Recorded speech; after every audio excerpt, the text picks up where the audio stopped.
Lori definitely didn't see this side of Steve because he was as hands-on as any father should when it came to her. I'm talking about the frequent father-daughter dates. He even made it an annual thing, taking her to her favorite Japanese restaurants. It was when I was about 15 years old and I told you I wanted to start dating.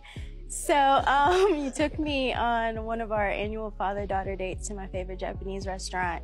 And you just started talking to me about guys, and you just told me that you always supported me and you'd always be there for me no matter what, and you loved me unconditionally. Well, insider reports say that this made Steve's twin daughters feel a type of way, really left out because they felt neglected by Steve. Well, according to Katt, they probably shouldn't have worried because allegedly these annual and more frequent father-daughter dates were coaching sessions for Lori.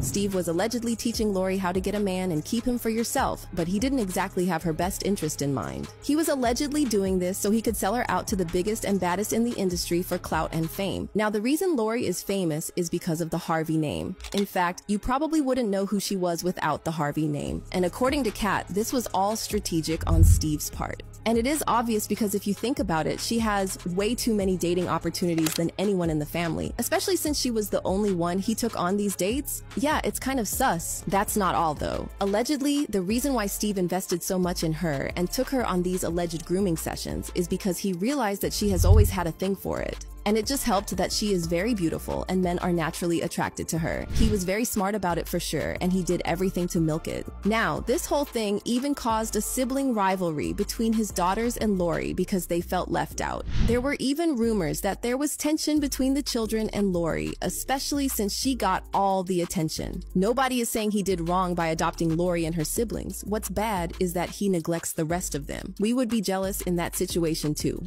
According to an insider, he did the right thing adopting Marjorie's kids and loves them like his own, but there's a lot of dissension among the blended Harvey clan. There has unfortunately been some jealousy lingering amongst the siblings over Lori, who's the most famous of all Steve's kids, taking over the spotlight with her high-profile love life. Then Katt Williams entered the scene. If you have been following updates for a while, you would know that Katt Williams has had some things to say about Steve Harvey. If you don't know, I'll tell you. It is no secret that Katt isn't Steve's biggest fan, but it's not because he sees him as a rival or is scared of him, no. It is because he doesn't respect him at all. Not as a member of the comedy industry, not as a person, nothing. Katt always has kept some very high moral standards you wouldn't find in celebrities in the industry. You know it, I know it, we all know it. Many celebrities would do anything for fame, selling their souls and doing desperate stuff for fame. Katt probably didn't think too much about it at first and just saw Steve as one of those who sold their souls and left their morals for fame at first. But what really made him mad was when Katt found out that Steve had apparently been stealing his jokes. Katt even accused Steve of stealing Mark Curry's whole sitcom idea. Katt claimed that Steve would show up at his shows not to support him, but for the sole purpose of stealing his jokes and passing them off as his. The same Steve that went to go watch Mark Curry do his whole sitcom